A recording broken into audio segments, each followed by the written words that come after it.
Hello, hello, and welcome to another episode of the Running Tales podcast with me, Craig Lewis. This is the podcast where we aim to tell the extraordinary stories of everyday runners. We are, as you will know by now, part of the Everyday Athlete podcast network. So you will either be watching us live now across the social media platforms of Run, Try, Bike. If so, hello.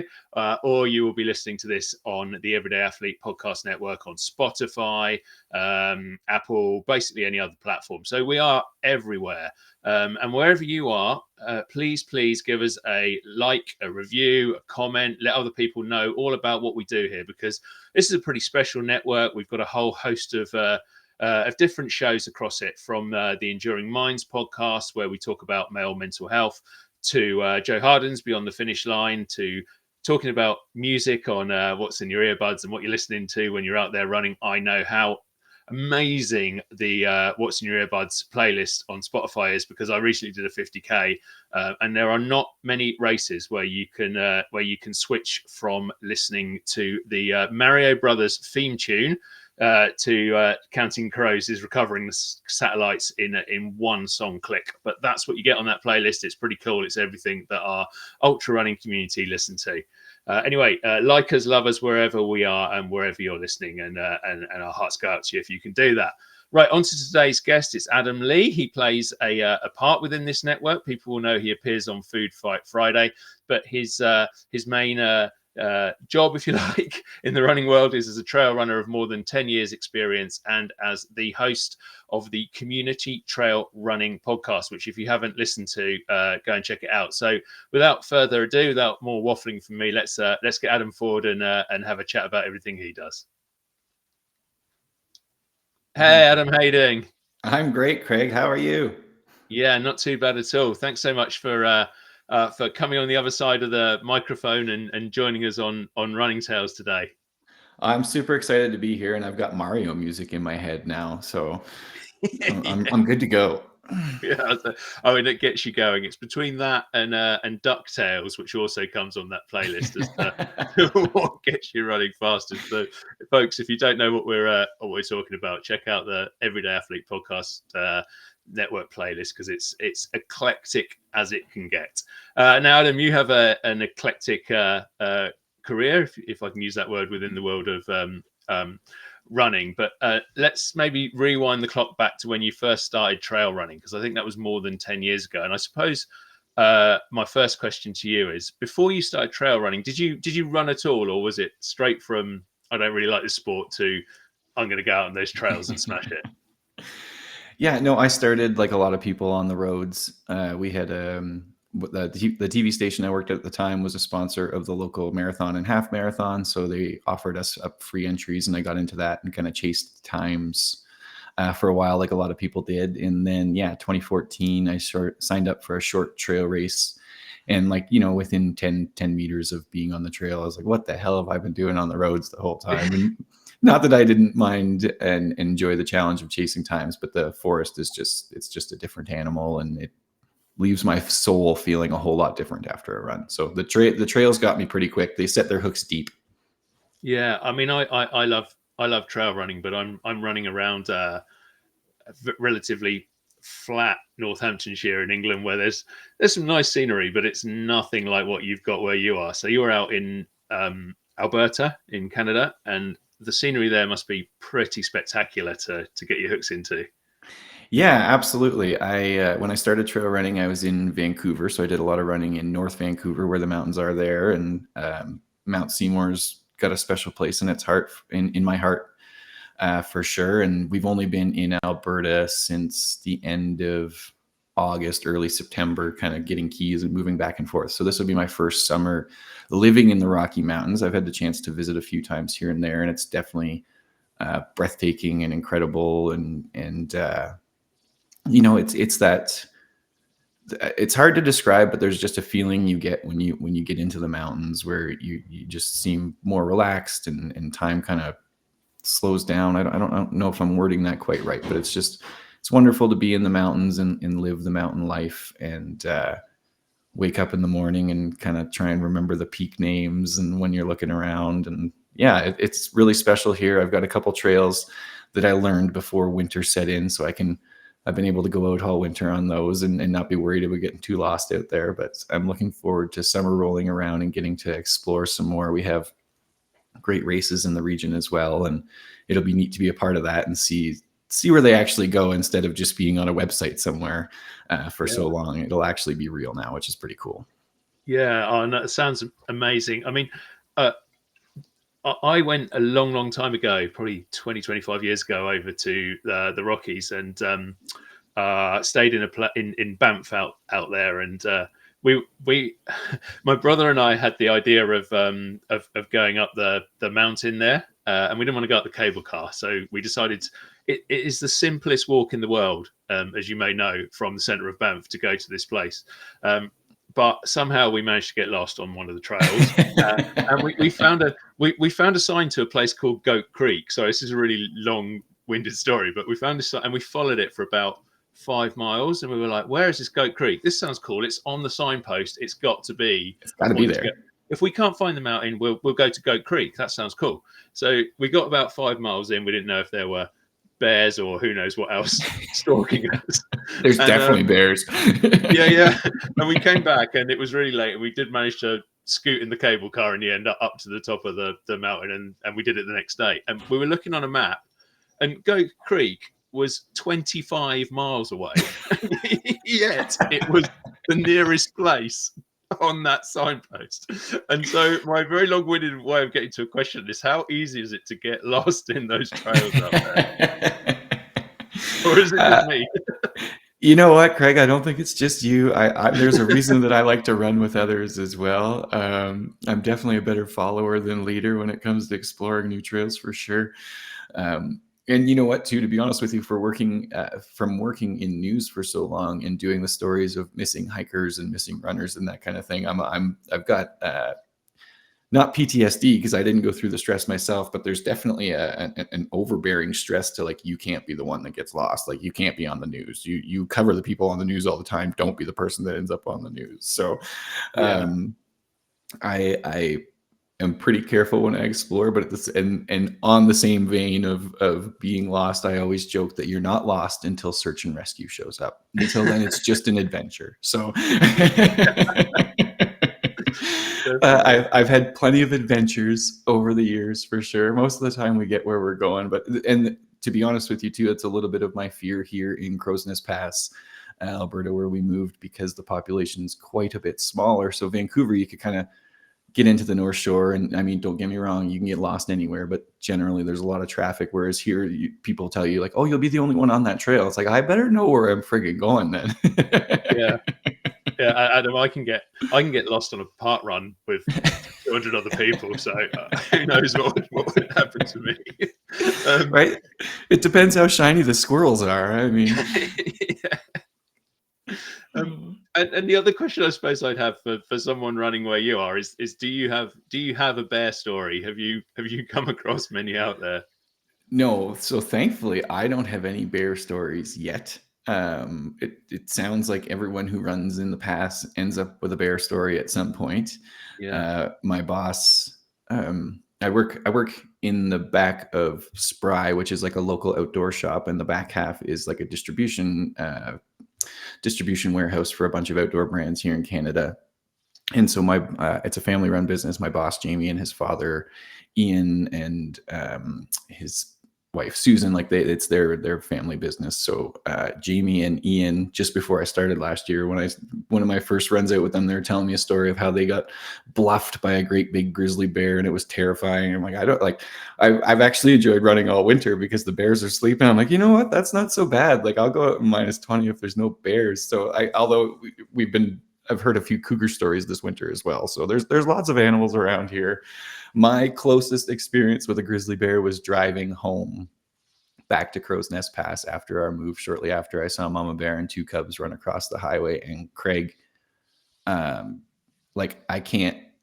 don't even know how close I was, but I can't even explain to you how quick this bear covered the field and then the road and then the field and was back in the bush. I'm like, oh my God, they move so fast. I would not want to be outside this car. I mean, for runners out there, how much of a real thing is that? Because for me, even if I'm going to go out into what's the middle of nowhere here, the scariest thing I'm going to potentially come across is an adder, so I'm pretty safe. But you're talking cougars and bears, and that's real stuff. Yeah, totally. And like, I've been here for 6 months now, and there's this. So quick little history lesson of Crow's Nest Pass. It is 5 different little townships that amalgamated back in the 70s or 80s. We live in Coleman, which is at the west end of Crow's Nest Pass, and then there's the little place at the beginning. There's Bellevue and Hillcrest. They're at the east end, and in Hillcrest, I'm told there's a trail there where like everyone, oh yeah, there's the cougar that lives there. You'll see them sometimes, and I'm just like, what the hell?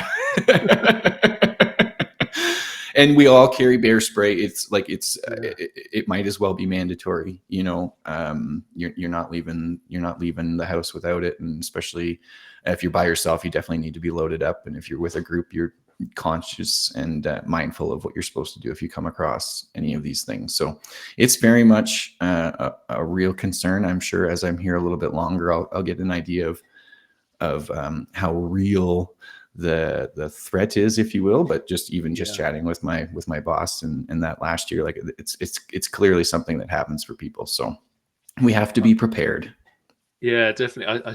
I suppose the only thing is the old adage that you don't have to be able to outrun the bear, you just have to be able to outrun the slowest person in your group. Yeah, exactly. Right. The problem with that though is if you go run with fast people. yeah, I'd never do that. No, then you need sticks for their ankles or something, but that starts to get kind of dark, So in terms of your own trail running experiences and so on, you've obviously been doing it for 10 years now, as we said before. What sort of distances and so on do you go on? Are you looking at the ultra distance or something a little bit quicker, or just whatever race catches your attention at the time? I think a little bit of all of that for sure. Yeah, I had the hook to get into like a 50K and that kind of thing earlier on, and scratch that bug for sure. And like I like 50K for a distance now, because you kind of, after you've done it a few times, you sort of have an idea of what commitment that kind of takes. And if you want to go fast, obviously training will be different than just trying to make it to the finish. But I think I have a much more higher appreciation of just finishing races now. So that can be a fun experience to go out and just kind of do it on your own terms. And then the last couple of years, I've really enjoyed relays and running as part of a team. That's been a total hoot. We have a big one here where there's 7 legs. It's called Sinister 7. You can run the whole 100-mile yourself, or you can have a relay team up to 7 members. We did that last year, and it's fun because it turns into chaos.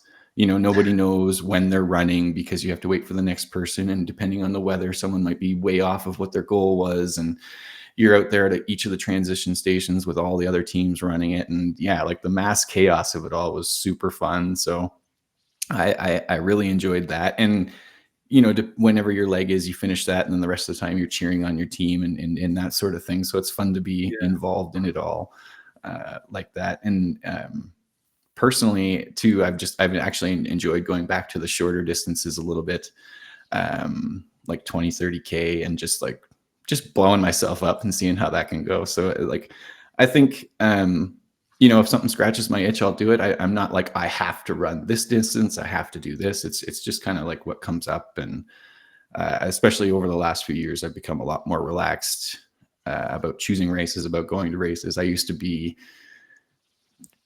to be honest with you, I used to be much more prepared, which was probably better. And now if I have a race the next day, I'm just kind of like throwing my stuff in a ball and like figuring it out on the fly. So I have enjoyed being a little bit more relaxed around choosing races and getting to the race weekends. But I think ultimately I still have to try a 100-miler. That's on my bucket list, and that will require some more stringent training and making sure I stick to a plan. But in the meantime, I'm just trying to enjoy the sport as much as I can and just have the fun that comes along.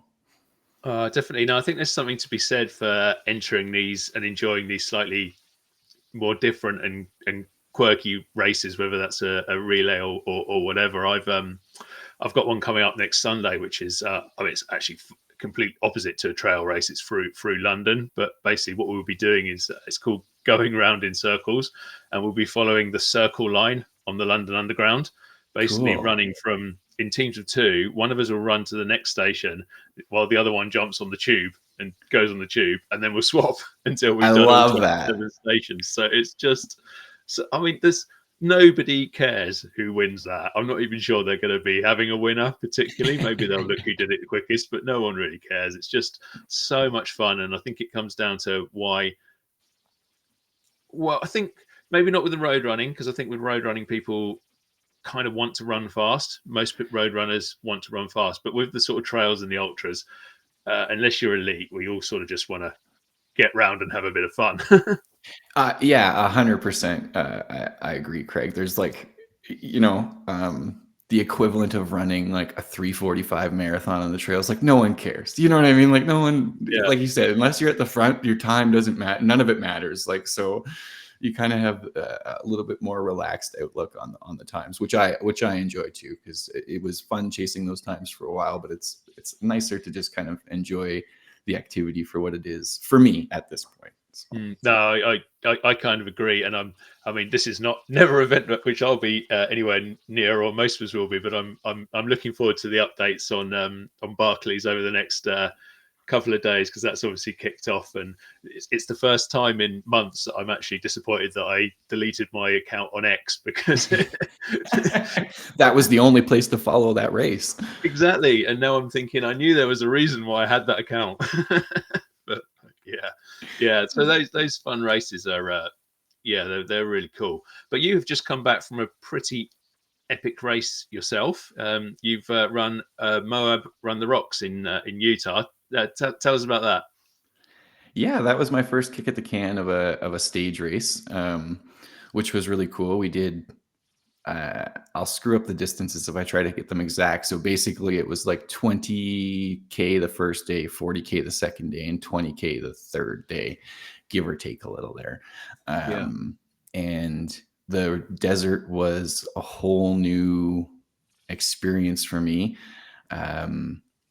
You know, it's called Run the Rocks, and that seems pretty self-explanatory, but I didn't know what to expect when you get there, and then you literally just run on the rocks the whole time. So it was a different challenge than running over rocks and roots like we have in the PNW or even here in the Rockies, and that was interesting. The sun, we only had maybe 10, 12 degree days kind of thing.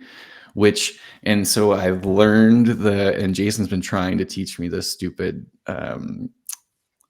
formula for figuring out Celsius to Fahrenheit. I still screw it up, but I think it was around 50 some odd degrees Fahrenheit. So 10, 12 degrees Celsius. Still managed to get a sunburn because the sun just hits different there. Yeah. But it was so fun to try a different challenge.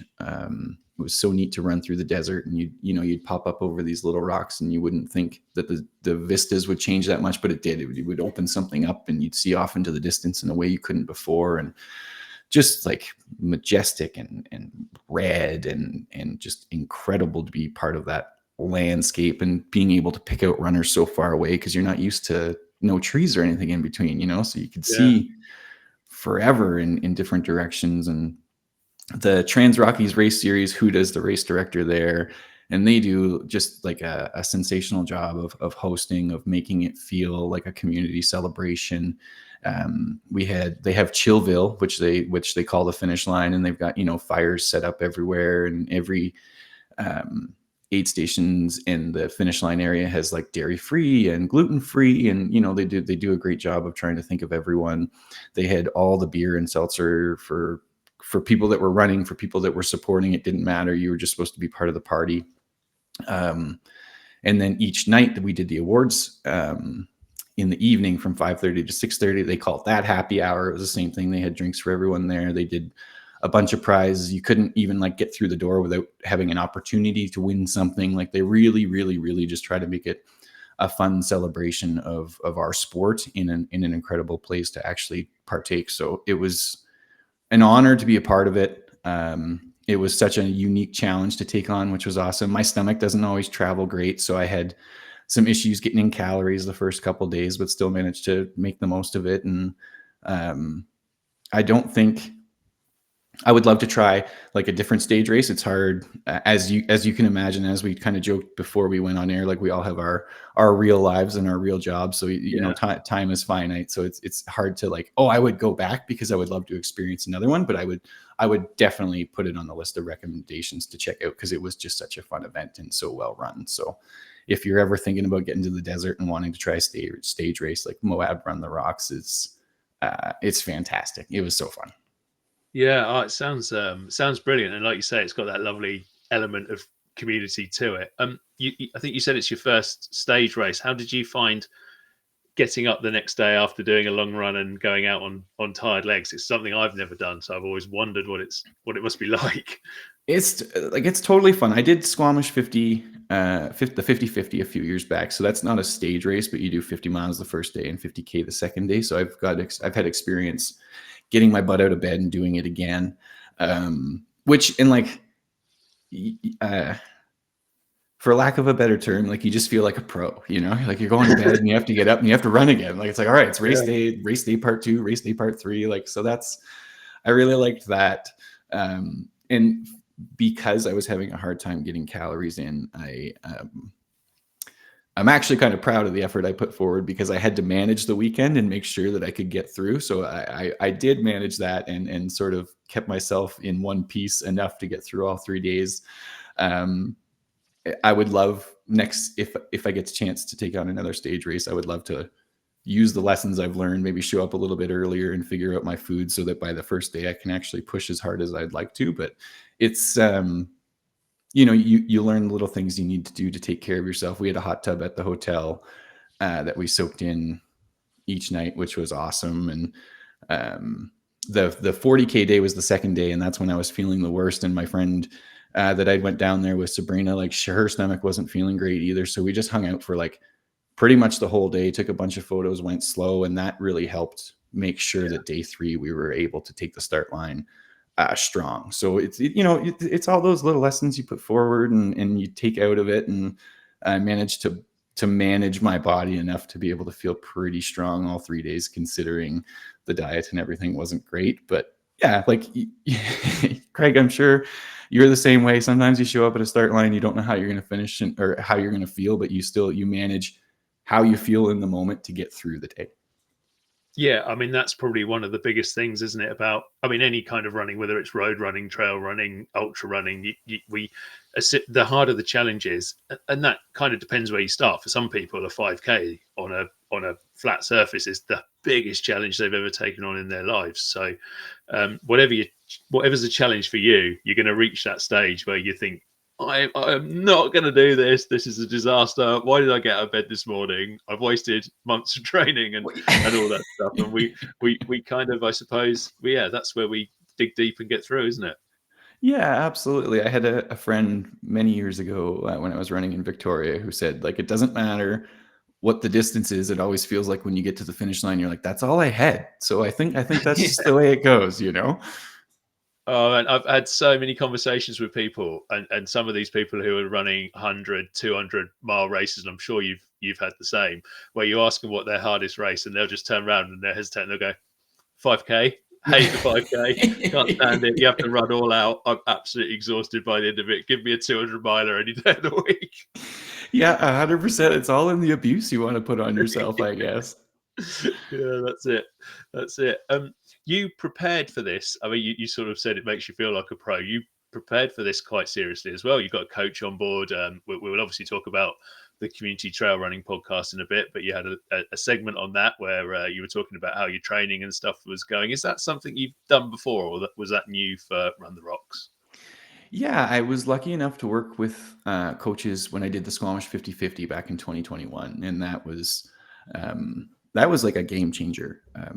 It's not cheap, so I can completely appreciate that it's a bit of a stretch for folks if you can work with a coach and you have the time to like figure out someone who knows how to work with you as well, and you can get that rapport with someone. It's invaluable. I found in 2021, basically, I learned that you don't have to be perfect. That's what the coach kind of taught me was, like life happens. None of us are able to necessarily print off a calendar and stick to it 100% because life happens and you have to give yourself permission to miss a workout or adjust your workouts or this and that. So and then of course you learn how to properly hydrate and fuel and that sort of thing too. Like there's obvious lessons that you will take in, but it really allowed me to humanize myself, to be honest with you. So then working with Andrew towards Moab Run the Rocks, I had a little bit of my own history with working with coaches and how I wanted to approach that. And Andrew obviously coaches different than my coaches before. So it was fun to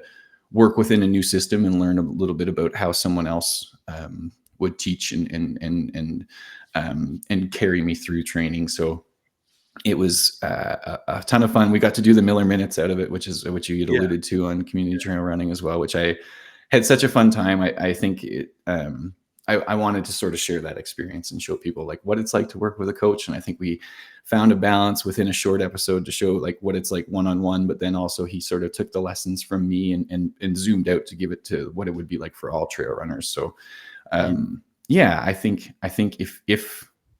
if you have the means, working with a coach can be a huge game changer. And looking into coaching is, you don't owe anyone anything. And a coach, I've only chatted with so many on my podcast and that sort of thing, but I will say that one of the main commonalities is that they all want to make sure that you're a good fit. No coach would just like take your money and have you feeling as though you're not getting anything out of it, or you're not in a good relationship with your coach. They want to make sure that one-on-one is the best possible fit, and then build from there. So find someone that you gel with and take it forward. And I think you'd probably be really impressed with, one, where you're already at, but also two, what you're capable of with a little bit of guidance and some instilled confidence. That was kind of going to be my next question, because it's just how much further can that take you? I've always, well, not that I'm ever going to be great, but I've wondered about it for myself. If I did nutrition right, if I actually trained properly, if I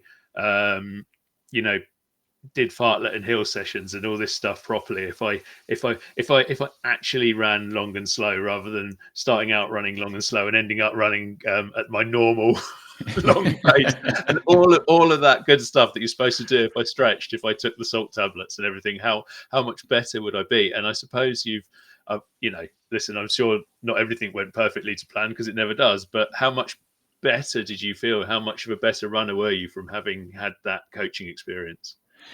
And that's just it too. And I think it kind of goes even just as I was saying, allowing myself, like giving myself permission to be human. That is not only on the calendar and within your training, but also on the day of, right? Like you can take that step back. And if I didn't have the coaching and then did the Run the Rocks the same way, like day 2, I would have died. And not like literally, but you know what I mean? I would have went way too hard. I know I would have blown up. I couldn't get food in. And just having the experience I had with the coaches and that sort of thing, I knew that I was under eating. I knew that there wasn't enough in me, and that I would have to like take that out of another bucket, like, okay, if I can't run as fast, that means I'm going to have to slow down. Or if I can't eat as much, that means I'm going to have to slow down, because you can't take from everything and not give it back. So those are sort of the lessons. And then like, honestly, Craig, like the intervals and the fartleks and that sort of thing, like Tuesdays was my interval day. And it gets to the point where you look forward to that. And the coach also makes it so you don't have to come up with what that workout will look like. Like, is it going to be short effort? Is going to be long effort? Like I love the excitement of Tuesdays on my calendar, working with a coach and seeing like, okay, when am I bringing my lunchbox to? Like, what are we going to do? What work are we getting done? And the same kind of thing. Like I feel like a pro after, I did the work. Like this is all going to come to fruition on race day. So, like you'll never get to do the amount of training that you want to, like you'll never, we're in that point in life where there's too many other things that we have to take care of. But I think working with a coach will give you the biggest, closest experience to feeling like you're treating yourself like a pro. Like, this is how I can maximize my effort. And that's that, like, Yeah, it's really fun. It doesn't, like, as Jason and I often joke on Food Fight Friday, like you're going to be sprinting and fighting for 97th position or whatever it is. Like, it doesn't matter ultimately overall, but it's the fulfilling feeling you get afterwards. There's a little bit more of, I guess you don't have the question after, like, what if I did this? What if I did that? It's like, okay, I'm doing those things now. So yeah, let's be honest. At the end of all of this, we're not Kilian Jornet or Elliot Kipchoge or Usain Bolt or whoever, whatever the distance is. We're doing this for enjoyment, and we're racing mainly against. If we're racing at all, we're racing against ourselves. So you're just trying to do the best job you can do for yourself to get through that race. But I was intrigued there actually, and I think it's once you say it, you kind of think, well, that's obvious. But you were talking about a coach not necessarily being there to make you go the fastest you can possibly go at every single moment, but being there to make sure you're doing the right thing in that moment to get you where you need to be or to the end of that run. that's just it. And like, we get so built up on the race and the goal and that sort of thing too. And like back in 2021, my coaches, one of the biggest lessons that I took from it was actually afterwards. And they're like, once you finish that race, like the next 2 weeks, you might go through crushing depression. Like there's things that you just don't think about as a runner that they've done, that they've experienced, and it's the whole package. So someone telling you that you're going to be depressed doesn't mean that you won't be depressed, but you'll at least understand why. And in that context, it was pretty funny too, because you've been like, for Squamish, I trained for like 9 months, and you put a lot into it, a lot of your time and your effort and that sort of thing. And he's just like, you could be very depressed, you could be cranky, and you should probably buy Sheena some flowers because you might not be great to be around. And that's, you know what I mean? It's like, okay, like you could just be conscious of those sorts of things. And it's the same thing when it comes to running and being in the moment. Like, one of my best training runs for Squamish 50/50 was a 50K day that I was supposed to go out and do. I brought 2 friends with me who had never run 50Ks, but they had trained with me a ton leading up to that. They both finished that day and I didn't. And the lessons I learned in DNFing that day are why I can manage myself as well as I can now, which isn't to say, like, I was cramping up, I didn't eat enough. Like, there's definitely, but it also gets rid of the question marks. Why did I cramp up? I wasn't eating, right? Yeah. Like, what, you know what I mean? Like, you can at least, so when you look back, you've got enough of the tools and the skills to recognize maybe where you could do better. And that will always stay the same. We will always be able to do better. Yeah. Oh no, I love it. I'm definitely going to have to get myself a coach at some point and see how it goes. Really. Perhaps I just need that next massive challenge to bring myself to totally. do it. And you don't have, like, don't sorry to interrupt, but don't make yourself feel like it has to be something that you've never accomplished either. Like, if you want to run a 5K disgustingly fast and feel like you hate yourself for 5 kilometers, work with a coach and do that. Like, you never know. It doesn't have to be this giant thing. It can be whatever you want to have fun and learn more about. Yeah, no, I love that. I think the biggest coach I've had in my life, or coaches I've had in my life, actually, are the people I've chatted to on this podcast, and I've learned so much from so many different people who've done so many different runs. And I suppose that neatly leads me on to talking about community trail running. Wonderful segue. That was almost like a professional segue, wasn't it? That nailed it. You nailed it. So yeah, tell us how you started out doing the podcast. I think it was back in 2021. So that actually comes right out of Squamish. The Coles Notes version of this is, I worked in TV, was done working in TV, like, mentally I was over it. Wanted to re-educate, so I went online. We have a school that was out of province for me at the time, now in province, at Athabasca, where they specialize in online. That's all they do. So I got my Bachelor of Management. Took me about 5 years to do that. So to celebrate being finished that, I signed up for Squamish 50/50. That was the COVID year. So it was actually the Whistler race that I signed up for, but permits and this and that. And my coaches had access to this and that. So I ended up doing Squamish 50/50, which was amazing. And then I finished. And as coach told me, I had a bunch of time on my hands, and didn't quite know what to do with it all. I had written newsletters in the past about music. I'm not a super knowledgeable person about music, but I know what I liked. So that's kind of what I wrote.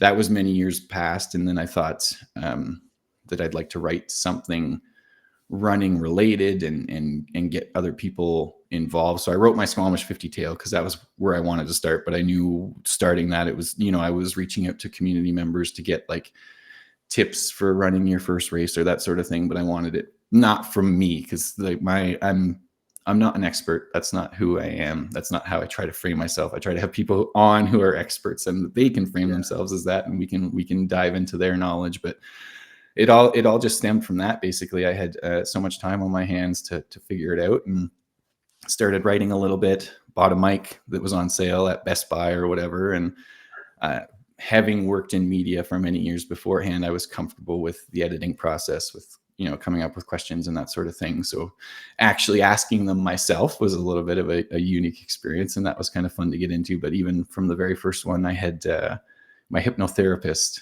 from a few years before on at the time, just talking about sleep, and that's what she had helped me with. But it was just super fun to have a conversation and share that. And my episodes are 15 to 20 minutes long, kind of thing, because that's my attention span. So it just kind of like worked into my wheelhouse like that. And the more you do it, the more fun you have, the more people kind of come out of the woodwork and like, you should have so-and-so on, you should have so-and-so on. Like, okay. And it just kind of rolled from there. So it was just having too much time on my hands is how it started. And then it was just too much fun to stop. And now, we're 3.5 years in. We've been putting out episodes every week for, I think this is week 68 that we've nailed each week. So that's pretty cool. We get involved with the film festival. We've done specials like that, and it's just and Craig, you alluded it to already with learning lessons from folks that you've had on your show, and it's just really fun to be part of this community and chat with people from across the world about our silly little sport. Yeah, and I mean, first of all, I was going to ask you about the sort of decision to do it 15 to 20 minutes, because that almost looked like a very deliberate decision, whereas I just waffle on forever and get to tell stories about Goat Creek and so on. But yeah, I just wondered if that was the idea, was like, right, okay, yeah, we have got a longer form platform here, but actually maybe we don't want to overdo it. Yeah, and it ties into me not being the expert either. I don't want to frame myself as that either. So I think the interview style. You just got to embrace it, Adam. Excuse me. Don't worry. I embrace my ignorance in many ways, Craig. Don't worry. But the show was, especially just with my background in media and how I wanted to do it, it just made the most sense to sort of be short features of other folks. And the idea was always kind of to build some interest, and hopefully people at home would listen and think, hey, I need to check out some more of that myself. So that's kind of the jumping off point. And I think it's working. We've messed around over the last like 8 months. We've got a longer version now. I work with Chantal Erickson. We do the long run together, and that scratches a little bit of a different itch, and that's super fun working with her. She is like a dynamo in the trail running community, in her own community. So that's an honor for me just to work with her. That's kind of why I started. Like, I need to work with Chantal. How do I do that? I guess I have to start a show and we'll do it together. So it was nice to be able to have the longer version with her. We've got, the 15 to 20 minutes that I still host. And then the Miller Minutes is like 5 to 10 minutes, which I think is nice and digestible. And we've just started the Crossing Lines podcast, which is a collaboration. I'm not on the host side of that, but working with the Crossing Lines guys they just want to make trail running more diverse, more accessible. They're looking to get more BIPOC people on the start lines. And it just seemed like a real natural fit to under the community trail running belt and to collaborate with them. So we kind of have now where if you want to listen for a certain amount of time, we probably have something here that you can listen to, but my show will probably always be that like 15 to 20 minutes. Let's focus on our guest. Yeah, no, it is a nice sort of chunk of time that you can listen to almost on any run, or when you've just got that spare bit of time. Whereas I think Running Tales is probably an investment, but hopefully we have got enough of an invested audience. But what love as well is that you kind of have a real variance of runners from all levels, all different communities, and so on. I'm assuming that was obviously a conscious thing as well to go into. Yeah, I knew it's the same sort of thing too. Like I'm not going to feature a bunch of pros and that sort of thing. I love when someone has time to come on and chat about their experience, whether they won the race, whether they finished at the back. But I don't have the base of knowledge either to be like, this big race was happening. Let's go after these people. Like the community is what makes this sport as enjoyable as it is for me, and obviously that's made up of all walks. So that was always going to be the way, is just if you're involved in trail running or trail running adjacent, like a hypnotherapist, she wasn't a Yeah, trail runner, but those lessons can kind of apply. And same thing, I think there's enough people that are focused on maybe those other high impact, high visibility kind of athletes and people in our space that it's nice to, and you guys do the same thing, obviously at Running Tales, but just the Everyday Athlete Podcast Network in general, right? Like it's about showcasing what our community is made of, which is a lot of incredible people. And maybe they're not going to be at the front of the pack or sponsored athletes, but they're still doing wonderful things. And it's great to be able to share anyone's story like that. yeah.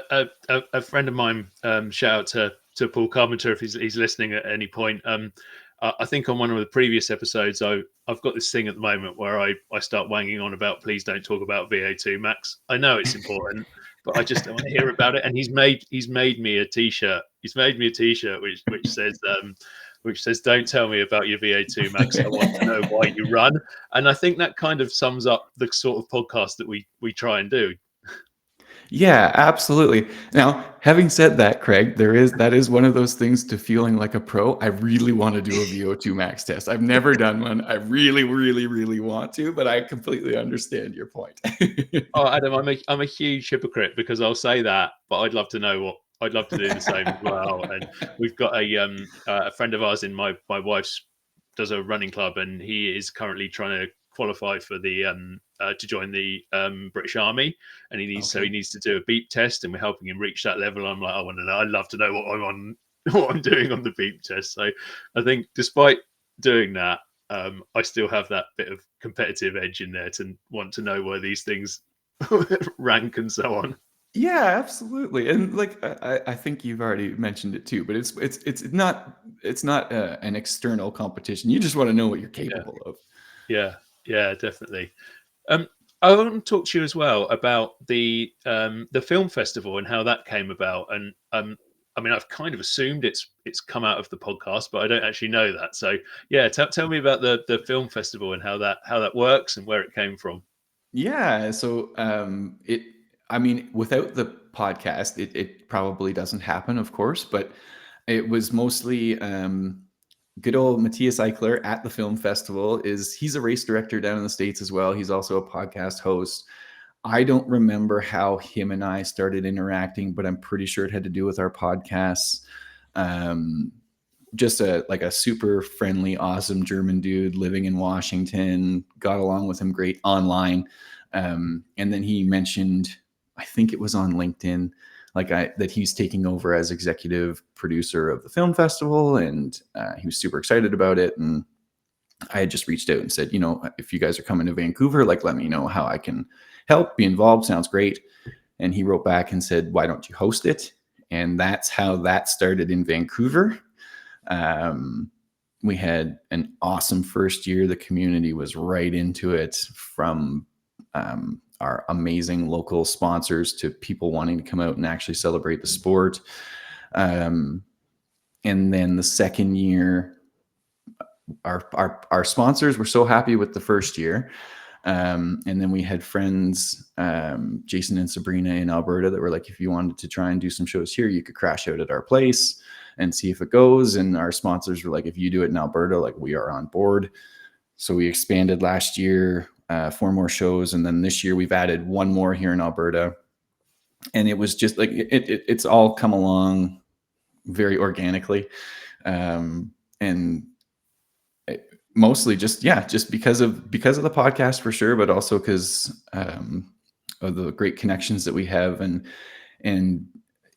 Canada's not a small place. Western Canada is still quite large, so to be able to bounce between Vancouver and Calgary and Edmonton, and then our smaller spots here at Crow's Nest Pass and Canmore and Jasper speaks to what a great running community it is here. How much fun and how much together time the trail running community really wants to spend, and finding ways. The coolest thing I found about the Trail Running Film Festival the first year, and it literally took getting through the night for it to sink in, but like we're in a theater of 350, 360 people, something like that. We're all fans of the sport, but no one was there to run. So we actually just got to enjoy and celebrate the sport together. Nobody had an agenda. Nobody had to get anything in. And that really stuck with me. So the second year, we had like a burlesque act open in Vancouver, a total cold open surprise for everyone. And this year we've got magicians booked. We've got another burlesque act in Edmonton booked. So we're really trying to lean into just making it, we're leaning into the word festival is what we've kind of said from the day one, but also just like, this is one of the few chances on the calendar where we all get together and we aren't running. So let's make it as special of a night as possible. And that's kind of where we're at with it. So it's really fun to be a part of that and to organize it and have the backing from the Film Festival. They love what we're doing. They're a pleasure to work with. All the theaters have been super fun to work with, and to go back for a second year and to have so many people so excited for our event and for us coming back has felt really good. So it's just, it's growing on its own. It's a lot of fun. And I couldn't imagine, I still can't believe that it happens the way it does, but like, you send a message and you say yes, and here it goes. And now we just keep doing, we keep celebrating. And I'm really looking forward to this year. I think it's going to be the best year yet. That's what you want an event organizer to say, I think. But yeah, it's going to be such a hoot, and it's been nothing but fun so far. Yeah, and you're on the very cusp of this year's festival, aren't you? Yes, yeah, absolutely. We just like, it's perfect because they launch mid-March, and we usually start in the very beginning of April in Vancouver. So it gives the festival enough time to figure out anything that if it needs to be figured out. And by the time we host, it's super simple and straightforward, which I love. But they do an amazing job of making sure the hosts have everything they need to make sure that these events are community celebrations and not community shit shows. What was it like going from being, it's very different being nice and safe in your living room behind a microphone chatting on a podcast to standing in front of those 350 people and presenting to them. What was that like? How did you find it? It was definitely a little nerve-wracking, and that was the joke I made with Matthias back then too. It was like, well, I speak into my mic in a closet, so how hard can it be to chat with 350 people on a stage? Like, but I'm a bit of a ham. I'm a fairly outgoing person, so it was actually I don't know if easy is quite the right word, but it felt fairly natural. My wife, the very first year before the show, because you go out on the stage and you do your practice, and I did my practice, and she gave me a couple notes that were really, really helpful, and we've just been kind of running with it ever since, Craig. And I've made this point on multiple casts. It seems like no one in the world knows what the heck they're up to at any point in time, so you might as well be one of the blind and hope that you can be a leader. Yeah, definitely. Adam, I can't possibly have a chat with you without talking about the other hat you wear as part of this network on Of course. Food Fight Friday at the aid station with our mutual friend Jason Bahamundi. That is a tour de force of a podcast, isn't it? Do you want to quickly explain to people who haven't listened what it is and how it works? So I have to start any conversation about Food Fight Friday that this is like Jason's genius. He's just brought me along for the ride, which is amazing. Him and I have joked many times that if we'd have known each other as 12-year-olds, we would have been in detention constantly together, because that's just kind of our personalities. But Food Fight Friday at the aid station, the whole point is we give each other 3 foods that you would see at a hypothetical aid station, and we'll set it up so you're at mile whatever this or that of a race, but basically you have to choose one food to eat, you have to choose one food to carry, and you have to choose one food to pitch. We started off giving each other terrible choices, so you had to pick something awful, and then as life happens, and if evolve or die, as they say, and our show has evolved for sure. I was really touched when Jason brought up some like Puerto Rican foods from his childhood, and it's those human things that make the show, I think, as interesting as it is, outside of like the silly food choices. But him and I just have a great time bantering. And then from like a social media point of view, talking about food gets way more interaction than anything you could ever imagine. So I love the aftermath of a show with him. You've got people chiming in about what they'd choose, what they wouldn't choose. Some people try and break the rules and say, well, I would change this to that. And I'm always like, you can't change anything. That's not allowed. But yeah, it's just good fun with Jason, who's like a really good human being. I'm so happy that our paths have crossed, not only like from Food Fight Friday and getting to work with him, but he'll reach out, how you doing, do you need a hand with anything, just how's life. Like he's a really great person that I'm grateful to have in my life. And then the fact that we get to just be goofballs with each other every 2 weeks is so fun. Yeah, well, we have about 8 minutes of Running Tales left, so I am going to try and embrace my inner Jason Bahamundi, which basically means I'm going to put my cap on backwards, because anyone who's... Oh my God, Jason? There he is. And I'm going to try and give you 3 things for the aid station on a trail run. Set the scene. It's a cold, rainy, miserable day. We're in the UK after all. I was going to say it must be a UK day. Okay, yeah, perfect. It must be. Basically, you're doing a 50K. You're about halfway through. And these are the options I'm going to give you. Owen says from the UK, Jason's UK. Sir Jason Bahashire. Yeah. Well, I was going to mess this up anyway. Now I'm really confused. So, yeah, I am going to tell you what these things are. And then I guess part 1 is you have to tell me whether you even know what they are, because I've gone for some traditional British foods. Oh, I love this. They're offering you some strange stuff on this aid station. It's very filling. It'll keep you going. It is cold. So fish and chips, obviously, you know that. That's a nice, easy one. Mm-hmm. The second thing is haggis, which, if you don't know, I'll explain what haggis is in a minute. Because we have a Scottish man on our aid station, and the third thing is spotted dick. So okay, we're gonna have to go over spotted dick and haggis. Yeah, I thought so. So haggis is a traditional Scottish dish. It's a savoury dish, and it's made up of a sheep's liver, heart, and lungs. So I'm getting you some classy stuff here, Adam. Yeah. And it's all minced and mixed together with a beef suet, and then they put it, because they're Scottish and they do things like this, they season it with onions and they put it into a sheep's stomach and they boil it. And that is haggis.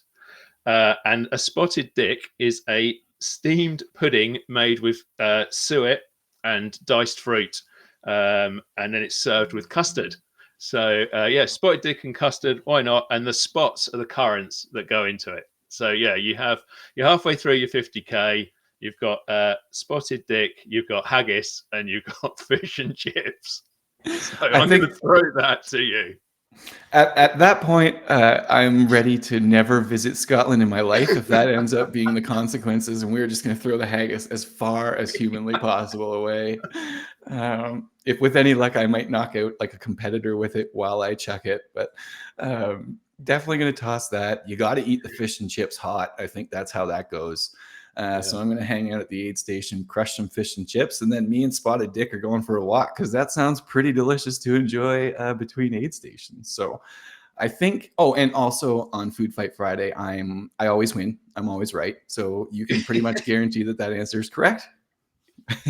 Yeah, no, that sounds a good answer. Do you know, I haven't considered it too much. The only thing I would say is, despite the fact it sounds utterly revolting, haggis is actually pretty nice. So I think I'd have to find some place for the haggis, but I'd be quibble. I think taking the spotted dick is probably the definitely the A1 decision. So personally, I'd be quibbling over whether to have the haggis or the fish and chips Or the fish and chips. when they're warm. But fish and chips is always good, isn't it? Oh my gosh, yeah, totally. A little bit of tartar on there too, and yeah, totally. I could do that. I don't think I'd be moving very quick afterwards, but that's not the point of the exercise anyway, No, right? you're only halfway through. You need to warm up. Exactly. Have you because I love the aid station chat and being in different places. Is there anything in the UK that you come across at aid stations that would be like unique to your area? um, do you know? Because so I've done a couple of 50Ks, but they're mainly they've entire the 50Ks I've done have been. I'm going to turn this back around. The 50Ks There's I've done Craig. have been. Thanks, Jason, for joining us. Yeah, the 50Ks I've done have been mainly looped, so it's kind of been stuff your face with sweets and things like that. Some pretty cool sort of shortbreads and things like that you can dive into. Um, I did do the Isle of Wight Challenge last year, which is a 100K event that goes right around the island there. But I don't think there was anything particular. It was all fairly normal stuff, unfortunately. So yeah, not much of an answer on that front. Maybe I need to do some more of these wacky races to find out strange stuff on the aid station. Outside of Food Fight Friday, what sort of stuff have you come across? You know what? I don't think anything like too wild either. Just as far as like some favorites go, I love when there's pierogies at an aid station. That's always a huge hit with me. Yeah. Like quesadillas are pretty good too. Anything with like some cheese melted in there sounds pretty darn delicious. But yeah, it's mostly I've been at classic fare kind of thing, like you said, lots of sweets and like banana bread or whatever and that sort of thing. I had a guest on the podcast many episodes ago now, Sarah Lavender Smith, and she had told me about a race she did in Italy where they had like pasta and wine at each aid station, which would be really hard to run through, but sounds pretty awesome. Yeah. I can't remember what it's called, but I've heard of that race and it sounds incredible. Well, I'm not sure it'd be exactly the same one, but the one I've heard is a marathon, and you go up one of the mountains in Italy, and they just feed you and give you wine all the way along. It sounds spectacular. The one thing I have done, actually thinking of it now, it was a little fun looped event. I think it was only like run for an hour and see how many loops you can do or something. But it's called the mince pie run, and you basically had to eat a mince pie at the end of every lap. And honestly, by lap 10, you were really struggling and didn't want any more mince pies. You're sort of carrying this thing around with you and just sort of eating it before the end. So yeah, that was quite a fun one. That's awesome. Yeah, I've done a chicken wing mile before as well, where you do 4 laps around the track and have to eat a chicken wing each time. That sounds better than mince pies. Yeah, I think so too. Maybe a few less, which would make things a little easier as well. Yeah, definitely. Well, listen, Adam, thank you for joining me. We're running out of time. Quickly before we go, I want to give you the opportunity to tell everybody where they can find you, where they can find the podcast and the film festival and all that good stuff. I really appreciate you having me on, Craig. This was so much fun. And if people want to check out more community trail running, they can do that at communitytrailrunning.com. We've got our 6 shows that we're hosting for the Film Fest as part of the website that you can find easy enough. We've got Crossing Lines on there. We've got the Miller Minutes. And then if you aren't in one of the cities that I'm hosting in, but you want to go hang out with a bunch of trail runners and celebrate our sport, just check out trailfilmfest.com. You can get ticket stars through there as well, obviously, but it's got everywhere in the world that the festival is playing. And if you're still not on that list, reach out to them and host it yourself. It's so much fun. Fantastic. Adam, thank you so much for joining me today on the Running Tales podcast. Folks, go and check out Community Trail Running. It's a fantastic show. And you only need to find 15 to 20 minutes, and you've just found an hour of this, so you can do that. Everybody, thank you again. Please check out all the other shows on the Everyday Athlete Podcast Network. Give us a positive rating review wherever you listen. We're really trying to grow this community so we can have more fantastic chats like the one I've had today. Had the pleasure to have today with Adam. And we'd love to see you all again in a couple of weeks for Running Tales. And in the meantime, for all the other fantastic shows, including Food Fight Friday at the Aid Station. So, yeah, hope to see you all soon. And thanks again for joining us for another Running Tales.